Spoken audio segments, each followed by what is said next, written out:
This is National Native News. I'm Antonia Gonzalez. For several Southwest Alaska communities, it took one night of hurricane-force winds and floods to destroy what could take years to rebuild.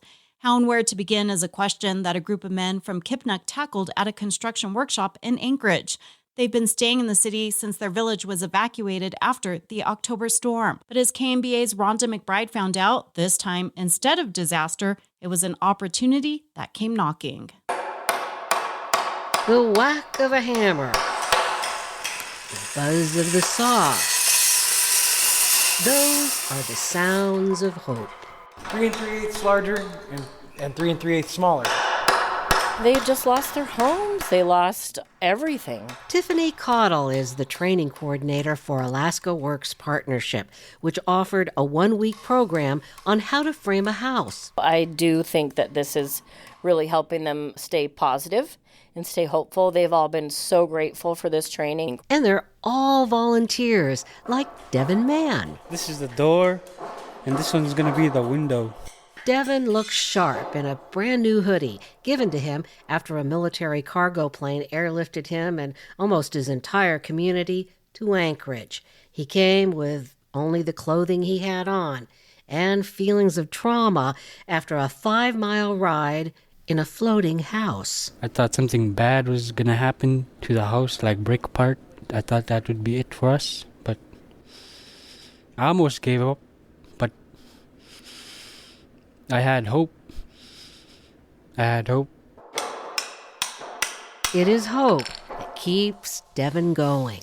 Everything we're learning in here and doing, it's going to be useful in the future for our village. I mean, honestly, I can't stress it enough. Use your wrists. William Andrew is impressed with his crew of trainees. For what they went through, I'll be honest with you, their attitudes are awesome. They're wanting to learn. They've been great.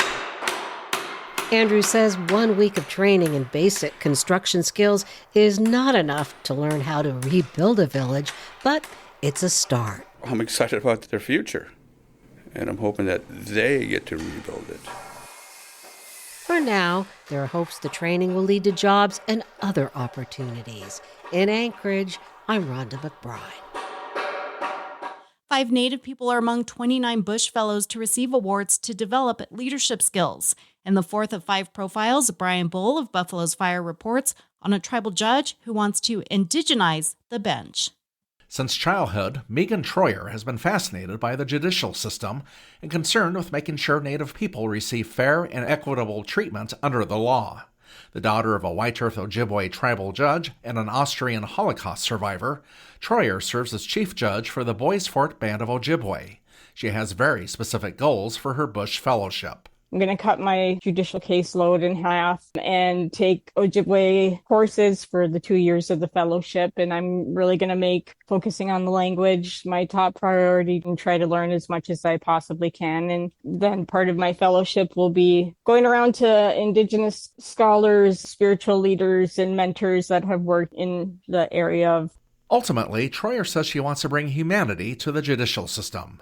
Her late mother, Margaret Treuer, was the second Native American attorney in Minnesota and was appointed as a federal magistrate in 1982, making the elder Treuer the first female Native judge in the country. For National Native News, I'm Brian Bull. And I'm Antonia Gonzalez.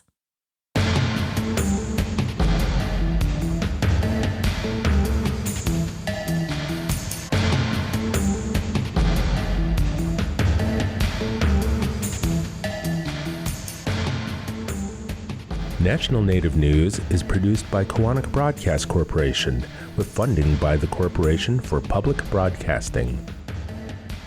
The Indian Arts and Crafts Board promotes Indian artists of federally recognized tribes through its online source directory. Information on this no-charge opportunity available at doi.gov/IACB, who support this program.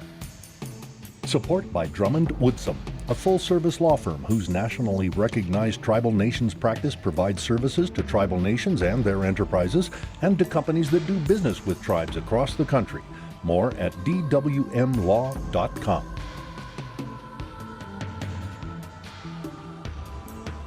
Native Voice One, the Native American Radio Network.